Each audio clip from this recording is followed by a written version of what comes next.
பூஞ்சோலை மாணவர்கள் அனைவருக்கும் வணக்கம். இன்னைக்கு 27 மே 2025 செவ்வாய்க்கிழமைக்குரிய நியூஸ் பேப்பர் பார்க்க போகிறோம். ஸோ ஹெட்டிங் என்ன அப்படின்னு சொல்லி பார்த்தீங்கன்னா, 6 மாநிலங்களவை இடங்கள் ஜூன் 19ஆம் தேதி தேர்தல் அப்படின்னு சொல்லி கொடுத்துருக்காங்க. இதில் பார்த்தீங்க அப்படின்னா நம்மளுக்கு மாநிலங்களவையை பற்றி தெரியும். 3ல் ஒரு பகுதி உறுப்பினர்கள் ஒவ்வொரு 2 ஆண்டுகளுக்கு ஒரு தடவை ரிட்டையர்மெண்ட் ஆகிட்டே இருப்பாங்க. அதுபடி பார்த்தீங்கன்னா 6 மாநிலங்களவை இடங்கள் இப்போ தமிழ்நாட்டில் ரிட்டையர்மெண்ட் ஆக போகிறாங்க. இது நம்மளுக்கு தெரிஞ்ச இன்ஃபர்மேஷன். இதில் என்ன சொல்கிறாங்கன்னா, திமுகவுக்கு 4 இடமும் அதிமுகவுக்கு 2 இடமும் கிடைக்க வாய்ப்பு அப்படின்னு சொல்லி போட்டிருக்காங்க. எப்படி இன்னும் எலெக்ஷனே நடக்கலை, எப்படி இந்த வாய்ப்பு சொல்கிறாங்க அப்படின்னா, இதுக்கு ஒரு கால்குலேஷன் கொடுத்துருக்காங்கங்க. நானும் இன்றைக்கி தான் புதுசாக பார்க்குறேன் இந்த கால்குலேஷன். என்ன அப்படின்னு சொல்லி பார்த்தீங்கன்னா, இப்போது அதாவது 6 இடங்கள் காலியாக இருக்குது இல்லைங்களா. நம்ம தமிழ்நாட்டில் இருக்க தொகுதி எத்தனை தொகுதி அப்படின்னா 234 தொகுதி. சரியா? அப்போது இவங்க என்ன பண்ணுவாங்கன்னா, எத்தனை இடங்கள் காலியாக இருக்கோ அதோட +1. அப்போ 234/7 இதை டிவைட் பண்ணால் எத்தனை வாக்குகள் வருதோ அத்தனை வாக்குகள் ஒரு உறுப்பினருக்கு விழுகணும் அப்படின்னு சொல்லி சொல்கிறாங்க. சரியா? இப்போ இதை டிவைட் பண்ணோம் அப்படின்னா 34.4 வரும்.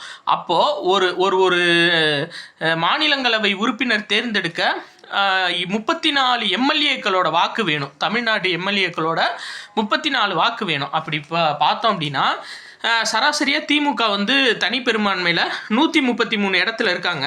அது போக பார்த்தீங்க அப்படின்னா கூட்டணி எல்லாம் சேர்த்து 159 இடம் திமுகவுக்கு இருக்குது. சரியா?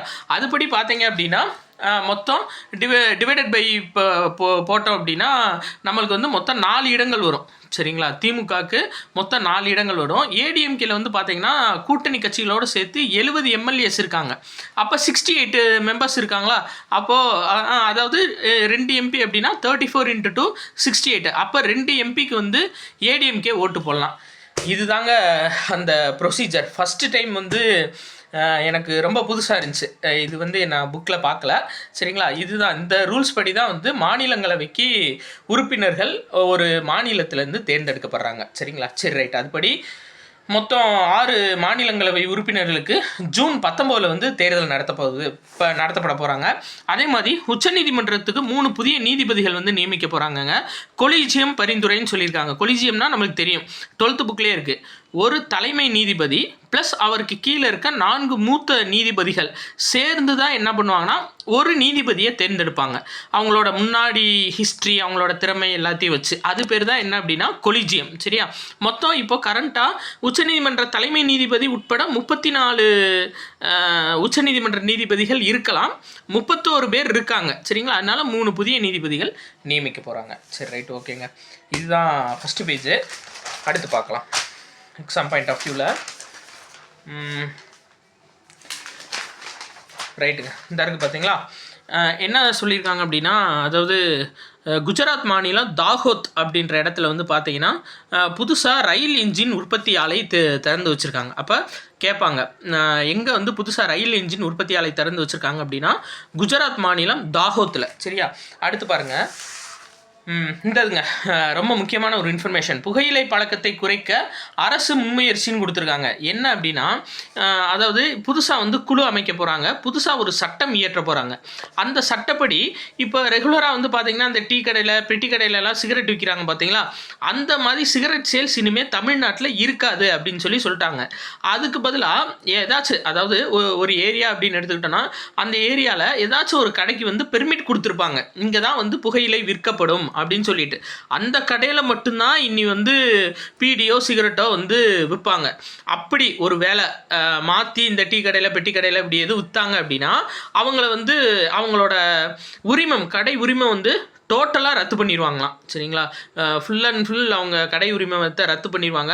ப்ளஸ் சட்டப்படி அந்த விற்கிறவங்க மேலே நடவடிக்கை எடுப்பாங்கன்னு சொல்லியிருக்காங்க. இது ஒரு நல்ல ஒரு விஷயம், நல்ல ஒரு முன்னெடுப்பு தமிழ்நாடு அரசால். இது எதுக்காக நடந்துச்சு அப்படின்னா, இது ரொம்ப ஒரு அதிர்ச்சிகரமான விஷயங்க. அதாவது நாமக்கல்லில் எர்ணாபுரம் அப்படின்ற இடத்துல ஒரு ஸ்கூல் இருக்குது.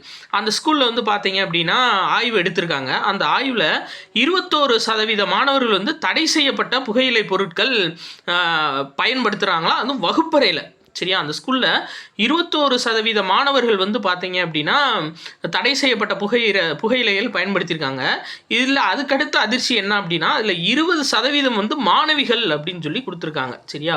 அதான் அப்போ ஸ்கூல்லேருந்தே இந்த போதை பழக்கம் வந்து ஈஸியாக உருவாகிறதுக்கு காரணம் அது வந்து நான் ரெகுலராக கிடைக்கிறதுனால தான் எல்லாத்துக்கும். அதை கொஞ்சம் ரெஸ்ட்ரிக்ட் பண்ணாங்க அப்படின்னா ஈஸியாக கண்டுபிடிச்சிடலாம். இப்போது ஒரு ஏரியாவில் ஒரு கடையில் தான் விற்கிறாங்கன்னா அந்த கடை பக்கம் ஸ்கூல் பசங்க போனாங்க அப்படின்னா பிடிச்சிடலாம். டே தம்பியெல்லாம் இடத்துக்கிட்ட அங்கிட்டு போகிறீங்க இங்கிட்டு வாங்கடா அப்படின்னு. சரியா. ஸோ அது ஒரு நல்ல முன்னெடுப்பு.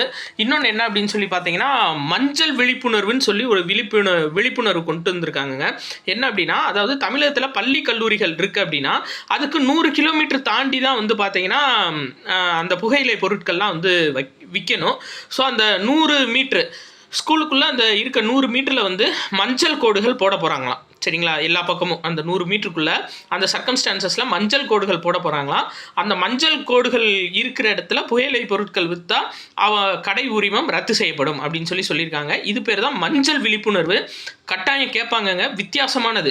மஞ்சள் விழிப்புணர்வு அப்படின்னா என்னென்னா, பள்ளி கல்லூரிகளில் 100 மீட்டர் வளாகத்துக்குள்ளே புகையிலை பொருட்களை வந்து விற்கிறதுக்கு தடை செய்கிறதுக்காக மஞ்சள் கலரில் கோடு வரைகிறது தான் அந்த மஞ்சள் விழிப்புணர்வு. கட்டாயம் கேட்கலாம் எக்ஸாம் பாயிண்ட் ஆஃப் வியூவில். சரி, அடுத்து பாருங்கள். இது முக்கியங்க. என்ன அப்படின்னா, மகாராஷ்டிரா மாநிலம் நாகபுரியில் வந்துட்டு தேசிய தடய அறிவியல் பல்கலைக்கழகத்துக்கு நிரந்தர வளாகம் வந்து அமைக்க போகிறாங்க. சரியா. அப்போ கேட்பாங்க, தேசிய தடயவியல் அறிவியல் பல்கலைக்கழகத்துக்கு தேசிய தடய அறிவியல் பல்கலைக்கழகத்துக்கு நிரந்தர வளாகம் எங்கே அமைக்க போகிறாங்க அப்படின்னா நாகபுரியில், மகாராஷ்டிரா மாநிலத்தில். சரிங்களா. நாகப்பாம்பு போன இடம் தானே அப்படியே தடம் பதிஞ்சிருக்கும் அப்படின்னு வச்சுக்கோங்க. சரிங்களா. அப்போ நாகபுரியில் தான் வந்து தடய அறிவியல் பல்கலைக்கழகத்துக்கு நிரந்தர வளாகம் வந்து அமைக்க போகிறாங்க. சரியா. சரி, ரைட், ஓகேங்க. அடுத்து பாருங்கள். இதில் வந்துட்டு முக்கியமானது ஸ்போர்ட்ஸில், அதாவது கோயம்புத்தூரில் வந்து பார்த்தீங்கன்னா ஆடவர் மகளிர் 2 பேத்துக்குமான அகில இந்திய கூடைப்பந்து போட்டி நடக்க போகுது. சரிங்களா. அப்போ 2025 அகில இந்திய கூடைப்பந்து போட்டி எங்கே நடக்க போகுது அப்படின்னு சொல்லி கேட்டாங்கன்னா நம்மளுக்கு வந்து கோயம்புத்தூர் மாவட்டத்தில் நடக்க போகுது. சரியா. அதே மாதிரி இதை ஞாபகம் வச்சுக்கோங்க. என்ன அப்படின்னா, பீகாரோட முதல்வர் பேர் நிதிஷ்குமார். சரியா. சும்மா ஞாபகம் வச்சுக்கோங்க. மேபி முதல்வர் பேர்கள் கேட்டால் நம்மளுக்கு வாய்ப்பு இருக்குது. என்ன பண்ணியிருக்காரு அப்படின்னா, அதாவது கூடுதல் தலைமைச் செயலாளர், பீகார் மாநிலத்தோட கூடுதல் தலைமைச் செயலாளர் வந்து பூங்கொத்து கொடுத்துருக்காரு. அந்த பூந்தொட்டியை அவர் தலையிலே வச்சுருக்காரு முதலமைச்சர். யார் அப்படின்னா பீகாரோட முதலமைச்சர் நிதிஷ்குமார். எனத்துக்கு இப்படி பண்ணாப்ல அப்படின்னு சொல்லிட்டு தெரியலை. பாவம், ஒரு மனுஷன் IAS அதிகாரி தலையில் இப்படி பூந்தொட்டியை வச்சா என்னப்பா பண்ணுறது. மிகப்பெரிய எதிர்ப்பு கிளம்பிக்கிட்டு இருக்காங்க. சரி, ரைட், ஓகே. ருமேனியாவோட அதிபராக புதுசாக வந்து நிக்யூசர் டான் அப்படின்றவர் பதவி ஏற்றிருக்காரு. சரிங்களா. அப்போது அதாவது ரூம்குள்ளே தான் இந்த டான் எல்லாமே ப்ராக்டிஸ் பண்ணுவாங்க அப்படின்னு ஞாபகம் வச்சுக்கோங்க. கும்ஃபுவில் இருக்க டான் எல்லாமே ரூம்குள்ளே தான் ப்ராக்டிஸ் பண்ணுவாங்கன்னு ஞாபகம் வச்சுக்கோங்க. அப்போ ருமேனியாவோட அதிபர் யார் அப்படின்னா நிக்யூசர் டான். சரியா. ஒரு நியூஸ் இருக்குங்க. அதாவது என்னன்னு சொல்லி பார்த்தீங்கன்னா, பஞ்சலிங்க அறிவியல் வெள்ளப்பெருக்குன்னு கொடுத்துருந்தாங்க. நம்ம ஸ்கூல் புக்கில் இல்லாத டேட்டா, நிறைய அறிவியல் பேர் கொடுத்துருப்பாங்க. அதில் வந்து நம்மளுக்கு குற்றாலம், வேறு உலக்கை, வட்டப்பாறை இதெல்லாம் அடிக்கடி நியூஸ் பேப்பரில் வரும். அது ஸ்கூல் புக்கில் இருக்க இன்ஃபர்மேஷன். இந்த பஞ்சலிங்க அருவி ஸ்கூல் புக்கில் இல்லை. சரியா. கேட்கலாம் பஞ்சலிங்க அருவி எந்த மாவட்டத்தில் இருக்குது அப்படின்னா திருப்பூர் மாவட்டத்தில் இருக்குது. சரிங்க, ரைட், ஓகே. இன்றைக்கி முக்கியமான நியூஸ்ஃபுல்லாக பார்த்துட்டோம். ஸோ பிடிச்சிருந்துச்சி அப்படின்னா உங்கள் ஃப்ரெண்ட்ஸ் எல்லாத்துக்குமே கண்டிப்பாக ஷேர் பண்ணுங்கள். நன்றி.